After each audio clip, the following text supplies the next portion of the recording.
하나님 말씀 함께 나누시도록 하겠습니다. 하나님 말씀은 마가복음 3장 7절에서 19절 말씀입니다. 하나님 말씀은 마가복음 3장 7절에서 19절 말씀입니다. 저와 여러분 한 절씩 교독하겠습니다. 예수께서 제자들과 함께 바다로 물러가시니 갈릴리에서 큰 무리가 따르며 유대와 예루살렘과 이두메와 요단강 건너편과 또 두로와 시돈 근처에서 많은 무리가 그가 하신 큰 일을 듣고 나아오는지라. 예수께서 무리가 애워싸 미는 것을 피하기 위하여 작은 배를 대기하도록 제자들에게 명하셨으니 이는 많은 사람을 고치셨으므로 병으로 고생하는 자들이 예수를 만지고자 하여 몰려왔음이더라. 더러운 귀신들도 어느 때든지 예수를 보면 그 앞에 엎드려 부르짖어 이르되 당신은 하나님의 아들이니이다 하니 예수께서 자기를 나타내지 말라고 많이 경고하시니라. 또 산에 오르사 자기가 원하는 자들을 부르시니 나아온지라. 이에 12를 세우셨으니 이는 자기와 함께 있게 하시고 또 보내사 전도도 하며 귀신을 내쫓는 권능도 가지게 하려 하심이러라.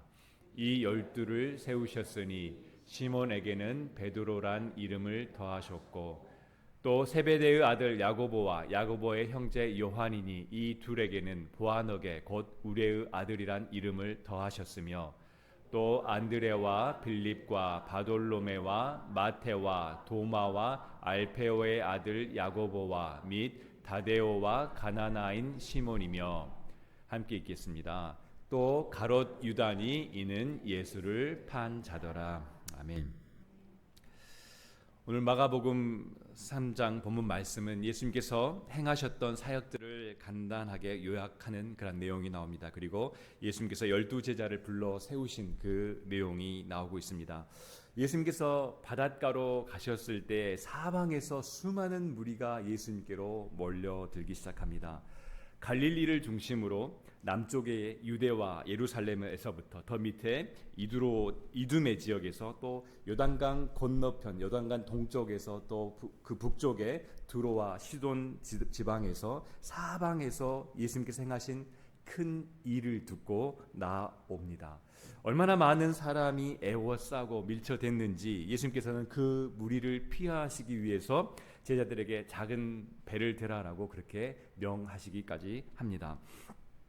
이들이 몰려온 수많은 사람들이 몰려온 이유는 병을 고치기 위해, 기적을 보기 위해, 자신들의 필요를 채우기 위해 예수님을 애워싸고 밀쳐대고 있습니다. 심지어 영적인 존재인 귀신들도 예수님을 보자마자 당신은 하나님의 아들입니다 라고 그렇게 그 예수님의 권세 앞에 엎드렸습니다. 그런데 예수님께서는 자기를 나타내지 말라라고 경고하시며 그 입 다물라라고 말씀하십니다. 아직 십자가의 때가 이르지 않았기 때문입니다. 기적만 바라는 신앙, 십자가 없는 고백은 알맹이가 없는 껍데기에 불과하기 때문입니다. 예수님은 무리의 환호를 뒤로하고 산에 올라가십니다. 그리고 밤새 기도하신 후에 당신께서 원하시는 자들을 한 사람씩 한 사람씩 불러 세우십니다. 무리 속에 섞여 있던 자들을 따로 불러서 제자로 세우신 것입니다. 그렇다면 우리 주님께서 제자들을 또 저와 여러분들을 우리를 불러서 제자로 세우신 그 목적은 무엇일까요? 오늘 말씀 제목에 부르시고 다시 보내시는 예수님이라는 제목입니다. 이것이 바로 예수님께서 우리를 부르신 목적입니다. 마가는 그 부르심의 목적을 14절에서 이렇게 설명합니다. 이에 12를 세우셨으니 이는 자기와 함께 있게 하시고 또 보내사 전도도 하며, 이제 좀 더 정확하게 헬라어 언어를 보면은 희나라는 그 단어 전치사가 있는데 이것은 이제 무엇을 위하여라는 단어입니다. 이 무엇을 위하여, 그러니까 예수님께서 12를 세우셨으니 이는 무엇을 위하여 이 12를 세웠다라고 그렇게 표현이 되어 있습니다. 이 12를 세우셨으니 이는 자기와 함께 있게 하기 위하여. 예수님께서 12제자를 부르신 그 목적이 무엇이라고요? 이 희나라는 단어, 뭐뭐 하기 위하여라는 이 목적을 나타내는 단어가 두 번 나옵니다. 우리 번역본에는 그 말이 정확하게 나타나지 않지만 두 번 나오는데, 첫 번째가 예수님께서 자기와 함께 있게 하기 위하여 제자들을 부르셨다. 그리고 또 보내사, 그러니까 뭐뭐 하기 위하여, 보내기 위하여, 보내서 전도하기 위하여 제자들을 부르셨다라고 말씀합니다. 다시 한번 정리합니다. 예수님께서 제자들을 부르신 목적은 예수님께서 제자들을 불러서 자기와 함께 있게 하기 위하여 부르셨고, 예수님께서 제자들을 부르신 목적은 제자들을 보내서 전도하기 위해서, 예수님께서 제자들을 보내시기 위해서 부르셨다는 것입니다. 두 가지가 약간 겹쳐집니다. 약간 모순적으로 보여집니다. 함께 하기 위해서 부르셨고 또 보내기 위해서 부르셨다는 것입니다. 근데 이 두 가지가 동시에 이루어집니다. 순차적으로 물론 예수님께서 먼저 부르시고 함께하게 하시고, 그리고 거기서 멈추는 것이 아니라 제자들을 보내십니다. 먼저 주님께서는 제자들을 부르시고 자기와 함께 하게 하십니다. 제자들이 당신의 눈빛을 보고 또 예수님의 그 숨소리를 듣고 삶을 가장 가까운 곁에서 지켜보면서 예수 그리스도가 어떤 분이신지, 진짜 예수 그리스도가 누구인지를 삶의 경험으로 그들이 예수님을 직접 그렇게 깊이 있게 만나기를 원하셨던 것입니다. 단순한 지식으로 아는 그러한 예수가 아니라 동행하면서 계속해서 함께하면서 숨쉬는 예수를 경험하는 이제 그러한 것들을 예수님께서 제자들에게 원하셨던 것입니다. 왜 함께 있는 것이 먼저이겠습니까? 우리는 오직 주님을 경험한 만큼만 세상을 향해서 내가 경험한 그 주님을 증언할 수 있습니다. 내가 만나보지 못한 예수, 내 삶을 뒤흔들지 못한 십자가를 어떻게 세상에 전할 수 있겠습니까? 경험 없는 선포는 공허한 메아리에 그칠 뿐입니다. 주님은 우리에게 말씀하십니다. 먼저 모든 짐을 내려놓고 나와 함께하자. 그리고 나를 마음껏 경험하라. 우리는 어떻게 주님과 함께하며 예수님을 깊이 있게 경험할 수 있을까요? 주님은 우리에게 기도와 찬양과 말씀이라는 은혜의 통로를 주셨습니다. 첫째, 기도할 때 우리는 하나님의 심장과 연결됩니다. 주님의 심장과 연결이 되어집니다. 사도행전 10장에 보면 고넬료와 베드로 그 이야기가 나옵니다. 그들이 각자의 자리에서 무릎 꿇고 기도할 때 하나님께서 환상을 통해서 그들 각자를 만나 주십니다. 그리고 그들에게 하나님 당신의 마음을 풀어 놓으십니다. 이제 이방인 고넬료가 세례를 받는 것을 통해서 이제 이방 사역이 이제 풀어지기 시작합니다. 하나님께서는 베드로의 환상 기억나십니까? 그 먹지 못할 가증한 그런 것들을 보자기에 쌓여서 하늘에서 내려오는데 하나님께서 먹으라라고 말씀하시고 베드로는 계속해서 주님, 내가 이런 가증한 것들을 먹어본 적이 없습니다. 싫습니다. 안 하겠습니다. 하나님께서 말씀하시는데 거절합니다. 올라갔다 내려갔다. 하나님께서 허락하시니 내가 허락하는데 네가 왜 그것을 가증하다라고 말하느냐? 이것을 통해서 이방 선교의 문을 열어 가시는 것입니다. 그때까지 그 베드로의 그 마인드는 이방인은 가증한 사람이고 그냥 그들은 죽어서 지옥의 불쏘시개로 쓰임 받을 사람, 이 유대인의 마인드는 그것이 그냥 딱 그렇게 정립되어 있었습니다. 이제 그것을 깨뜨리시는 것이죠. 하나님께서 기도할 때 고넬료가 베드로가 기도할 때 그들을 만나 주시고 하나님의 마음을 그들 가운데 풀어 주시고 하나님께서 일하십니다. 기도는 내 요구를 관철하는 그런 시간이 아닙니다. 기도는 주님과 함께 머물면서 그분이 주님께서 하시는 그 일하심과 주님의 그 계획들을 보는 시간입니다. 두 번째, 찬양입니다. 우리는 찬양을 통해서 주님을 깊이 경험할 수 있습니다. 찬양할 때 우리는 영적 판도를 뒤집히는 그러한 주님의 임재를 경험할 수 있습니다. 시편 22편 3절 말씀에 보면 이스라엘의 찬송 중에 계시며 주여 주는 거룩하시니이다. 우리 주님께서 찬양 중에 거하신다. 하나님께서 찬양 중에 거하신다라고 말씀하십니다. 이사야 43장 21절 말씀에 이 백성은 내가 나를 위하여 지었나니 나를 찬송하게 하려 함이라 라고 말씀하십니다. 우리가 하나님의 사랑과 하나님께서 행하신 그 일에 감격하며 하나님을 찬양할 때, 하나님께 찬양을 올려드릴 때 하나님께서는 그 가운데 그 찬양 중에 거하시고 그 찬양 가운데에서 우리의 그 찬양을 기쁘게 흠양하십니다.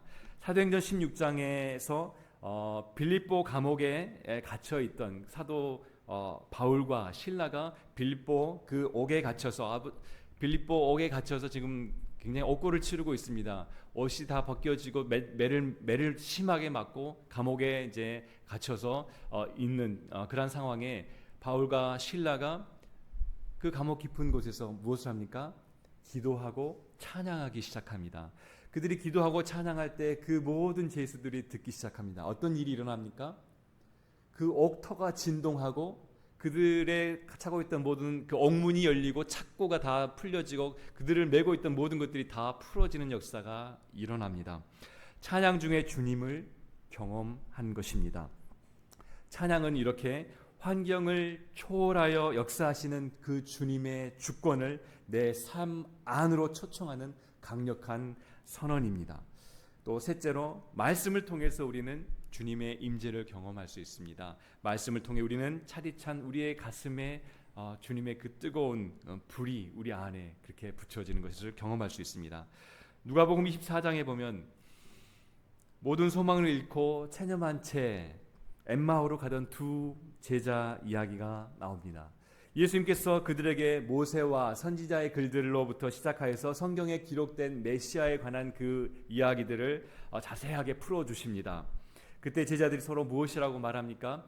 누가복음 24장 32절에 길에서 우리에게 말씀하시고 우리에게 성경을 풀어주실 때에 우리 속에서 마음이 뜨겁지 아니하더냐라고 그렇게 이야기합니다. 말씀을 묵상하고 또 선포되는 말씀 앞에 믿음으로 반응할 때에 마음이 뜨거워지며 주님을 깊이 그렇게 만나고 주님을 깊이 알아가고 경험하게 된다는 것입니다.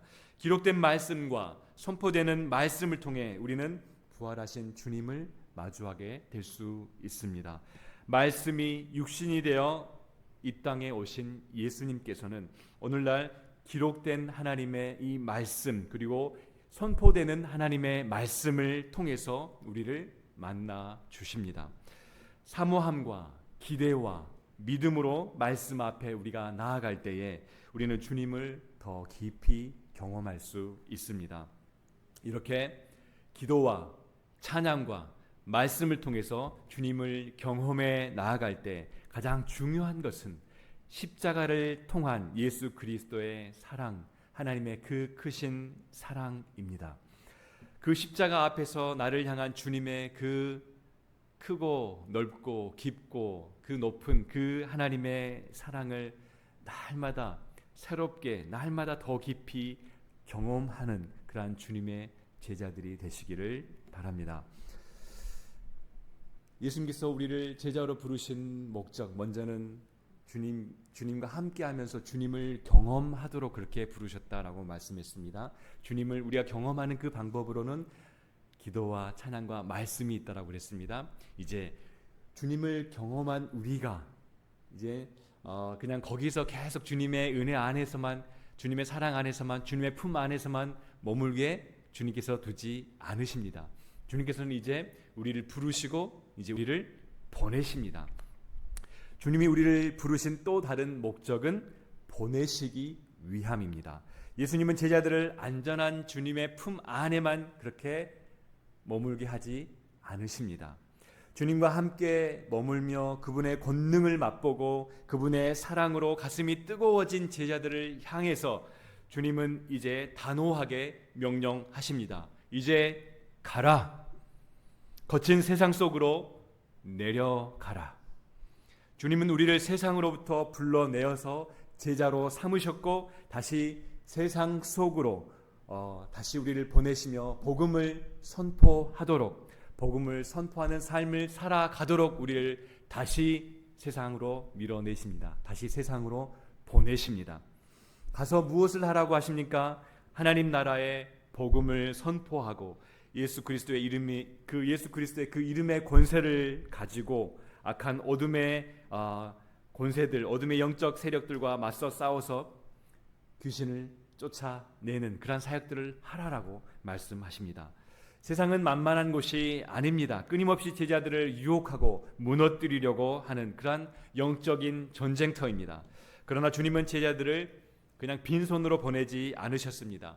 세상을 압도할 수 있는 하늘의 권능과 예수 그리스도의 그 이름의 권세를 우리에게 허락해 주셨습니다. 그리고 우리를 그 권능과 권세를 가지고 보내십니다. 함께 하는 것과 보내시는 것, 이 두 가지는 모순이 일어나지 않습니다. 우리 제자의 삶 가운데서 예수님께서 우리를 불러주셨고 예수님으로부터 부름받은 우리는 제자입니다. 우리는 무리가 아닙니다. 수많은 무리들이 예수님을 애워쌌지만 그 무리들이 다 제자는 아닙니다.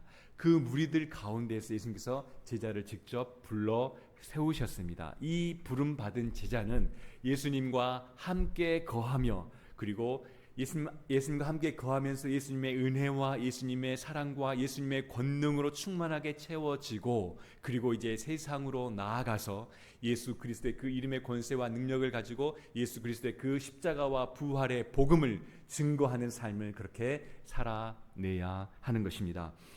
이것이 바로 제자의 삶의 완벽한 사이클입니다. 우리가 호흡할 때 들숨과 날숨이 있습니다. 그렇죠? 숨을 한번 들숨으로 한번 들이마셔 보겠습니다. 그리고 이제 어떻게 해야 됩니까? 날숨으로 내뱉어야 합니다. 우리가 들이마시고 또 들이마시고 또 들이마시고 계속 들이마시면 어떻게 합니까? 죽습니다. 들이마시고 나서 어떻게 해야 됩니까? 반드시 내뱉는 날숨이 있어야 합니다. 들숨이 있고 날숨이 있어야 합니다. 이처럼 들숨, 예수 그리스도 안으로 들어가서 예수님과 함께 머물면서 예수 그리스도의 생명으로 충만하여지고 예수 그리스도의 은혜로 예수 그리스도의 사랑으로 뜨거워지고 이 들숨으로 채워진 후에 이제 날숨으로 세상으로 나아가서 세상 가운데 예수 그리스도의 사랑을 흘려보내고 예수 그리스도의 은혜를 흘려보내고 예수 그리스도의 그 십자가와 그 부활의 복음을 흘려보내는 하나님의 그 생명을 흘려보내는 그러한 날숨의 삶을 우리는 살아가야 합니다. 들숨만 있으면 안 돼요. 날숨도 함께 있어야 합니다. 당연히 그렇게 해야 되는 것이죠. 그래서 기억하시기 바랍니다. 우리 영적 호흡, 영적 사이클, 제자로서의 삶, 들숨과 날숨이 있어야 합니다. 예수 그리스도의 안에서 머문과 예수 그리스도로부터 보냄받은 그러한 파송의 삶, 이 세상을 향해 나아가서 하나님의 생명을 흘려보내고 예수 그리스도의 복음으로 이 세상을 변화시킬 그러한 제자의 삶을 우리는 살아가야 하는 것입니다. 체험만 있고 계속해서 체험만 있고 흘려보내는 보냄이 없으면 어떻게 됩니까? 썩게 되죠. 계속해서 보냄만 있으면 어떻게 됩니까? 계속해서 흘려보내는 것만 있으면 어떻게 됩니까? 탈진이 있게 되죠. 영적으로 쉽게 금방 고갈되고 영적으로 탈진하게 됩니다. 마태복음 28장 19절 20절 말씀에 보면 주님께서 대위임령을 주십니다. 그러므로 너희는 가서 모든 민족을 제자로 삼아 아버지와 아들과 성령의 이름으로 세례를 베풀고 내가 너희에게 분부한 모든 것을 가르쳐 지키게 하라. 그러면서 예수님께서 정말 위대한 약속을 하십니다. 볼지어다 내가 세상 끝날까지 너희와 항상 함께 하리라 라고 말씀하십니다. 아멘. 아멘. 우리가 안락한 울타리를 넘어 세상의 한 복판으로 보냄을 받아서 복음의 증인으로 살아갈 때 주님은 절대 우리를 그냥 그냥 홀로 그냥 내버려 두지 않으십니다. 고아와 같이 홀로 버려두지 않으십니다. 하늘과 땅의 권세를 가지신 그 예수님께서 우리와 함께 하시겠다라고 말씀하십니다. 우리의 모든 걸음마다 주님께서 한 걸음 한 걸음 내디딜 때마다 우리와 함께 동행해 주시겠다라고 그렇게 약속하셨습니다. 그러므로 세상이 아무리 험하고 아무리 이 세상에 살아갈 때 영적 전쟁이 치열하다 할지라도 두려워하지 마십시오. 주저하지 마십시오. 주님께서 주신 권세를 가지고 주님께서 나와 함께 하심을 믿고 담대히 삶의 현장으로 나아가서 복음의 증인으로 살아가시기 바랍니다. 사랑하는 여러분, 우리는 기적만 바라보고 예수님을 밀쳐대던 그러한 무리가 아닙니다. 주님께서 친히 기도하시고 원하는 자를 따로 불러 세우셨던 것처럼 주님께서 우리를 따로 불러서 세우신 주님의 제자입니다. 여러분 제자 맞습니까? 여러분 주님의 제자이십니까? 네, 자신 없이 몇 분 아멘 하셨습니다. 다시 한번 묻겠습니다. 그냥 믿음으로 아멘 하시면 됩니다. 지금까지 어떻게 살아왔든 이제 앞으로 내가 주님의 제자가 되고 싶습니다 하고 그냥 믿음으로 아멘 하시면 됩니다. 여러분 주님의 제자이십니까?